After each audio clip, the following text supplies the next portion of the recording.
লিপি দিব এবং আমরা চাই ওরা কিন্তু এখনো আছে। আজকে হয়তো শহীদ ফারুকীকে তারা মেরে ফেলেছে, রইসুদ্দিনকে মেরে ফেলেছে। এই সমস্ত অপরাধীরা দিব্যি যখন ঘুরে বেড়াই, বুঝতে হবে তারা একদিন সুযোগ পেলে আপনাকেও মেরে ফেলবে। এরা এই দেশের নতুন কেউ না। 47 তাদেরকে কেউ বুঝে নাই, 71 তাদেরকে কেউ বুঝে নাই, 81 তো বুঝে নাই, 86 তো বুঝে নাই, 91 তো বুঝে নাই, 96 তো বুঝে নাই, 25ও বুঝবে না, 38ও বুঝবে না। এরা সব সময় এক শ্রেণীর মানুষ আছে যারা এই দেশের সত্যিকার অর্থে যারা আল্লাহর ওলির পক্ষে কথা বলে, রাসূলুল্লাহর পক্ষে কথা বলে, তারা তাদের কণ্ঠকে রুদ্ধ করতে চায়। আমরা কি আলাদা থাকবো না এক থাকবো? কারা কারা ঐক্যবদ্ধ থেকে কাজ করতে হাত তুলে দেখেন ইনশাআল্লাহ।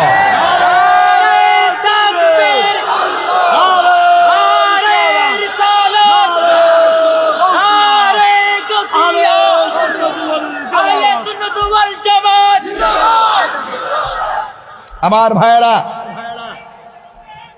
আমার ভাইয়েরা, আপনারা হতাশ হবেন না। আমাদের রইসুদ্দিনের রক্ত আসলেই ইনশাআল্লাহ বৃথা যাবে না। এক মাকে কিন্তু শীত যায় না। আরে বিচার উপর দিকে হবে, অপেক্ষা করো। আমরা মোমেন, আমরা বলি আল্লাহকে মহব্বত করি,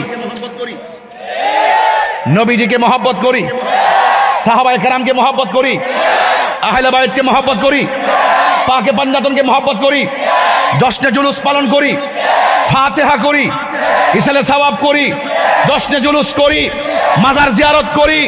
ইনশাআল্লাহ চলছে, চলবে। এটাই হলো সঠিক পথ, আহলে সুন্নাত ওয়াল জামাতের পথ, শান্তির পথ, শান্তির পথ। এখন ঘরে বসে থাকার সময় নাই, এখন ঘরে কোনায় বসে থাকার সময় নাই। এখন আমাদের দাবি আমরা আদায় করতে হবে। নম্র ভাষায় থাকলে অনেকে দুর্বল মনে করে। আপনারা ভাব ইনশাআল্লাহ যদি থমকে যান তাহলে শেষ। আর বাতিল অপশক্তির বিপরীতে যদি দাঁড়িয়ে যান সাহস করে, তবেই আপনি বাংলাদেশ। ওয়ালা তাহিনু ওয়ালা তাহজানু ওয়া আনতুমুল আ'লাউনা ইন কুনতুম মুমিনিন। আল্লাহ বলছেন নিরাশ হয়ো না, হতাশ হয়ো না, বিজয় তোমারই হবে যদি তুমি মুমিন হতে পারো। আমরা কি বেঈমান না মুমিন? একটা সিরাত আছে না নাই? আমরা কি বাঁকা পথে না সোজা পথে? সোজা পথের নাম কি?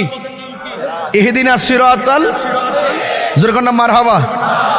সিরাত মানে রাস্তা, সিরাত মানে কি? অনেকে মুখে আছে সিরাত কিন্তু ভিতরে বাঁকা। মুখে আছে ইসলাম, ভিতরে কিছুই নাই। কথা বলেন ঠিক না বেঠিক? এখন আর শরিয়ার কথা কয় না, এখন আর নবীর পক্ষে আর কথা কয় না। এখন শুধু চাই ক্ষমতা। কইব ক্ষমতা না জনতা? না না, ঠিক আছে তো। আল্লাহর মাজার ভাঙ্গা কেউ ক্ষমতা? খোদার গজব পর্ব 97টা মাজার ভাঙছ। আমাদের এমপি মহোদয়কে বলে দিলাম, এগুলো আপনি বলবেন। কোটি কোটি সুন্নি জনতা আপনার সাথে আছে। এদেশে ইসলাম আনছে আল্লাহর ওলিগণ।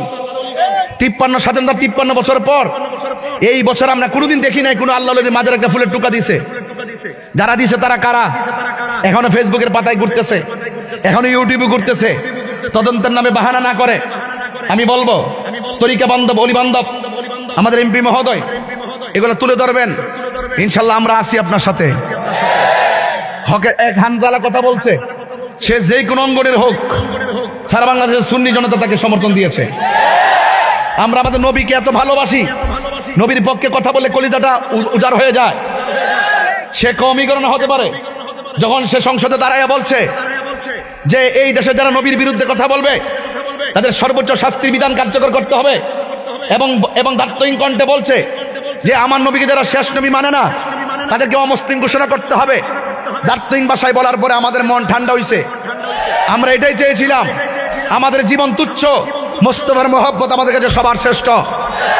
কিন্তু তার ডানে বামে সামনে পিছনে অনেক ইসলামী দলের লোকজন বসা ছিল, যারা ইসলাম কায়েম করতে চায়, যারা শরিয়া কায়েম করতে চায়, যারা তো টিকিট দিতে পুরো সব ব্যস্ত পাঠিয়ে দিছিল। হ্যাঁ, আমি ভাবছিলাম যখন হানজালাই বক্তব্য দিছে, আমি মনে মনে ভেবেছিলাম যে ওই সমস্ত ধর্ম যারা ধর্মের নামে কথা বলেছে, যারা বলেছে আমরা ইসলাম প্রিয়, তারা মনে হয় টেবিল থাপড়ায় ভাঙ্গে ফেলাইবো। দেখলাম যে একটা কথাও বলে নাই। তার মানে বুঝতে হবে নবী বড় জিনিস না, নবীকে ইউজ করে, ইসলামকে ইউজ করে তারা এই দেশ এবং দেশের মানুষের বিপরীত অবস্থা নিতে চায়। আর নাইলে কথা বললেন না কেন? প্রতিবাদ করলেন না কেন? 2 মাস হয়ে যাওয়ার পরও এই পর্যন্ত আপনারা ইসলামী মূল্যবোধের আলোকে একটা কথা সংসদ উত্থাপন করলেন না কেন? আপনারা যদি সকল বাংলাদেশের ইসলাম প্রিয় মানুষদের পক্ষ থেকে ম্যান্ডেট নিয়ে থাকেন, তাইলে মাজার ভাঙলো এই ব্যাপারে কথা বললেন না কেন? নবীর বিরুদ্ধে কটূক্তি করলো এই ব্যাপারে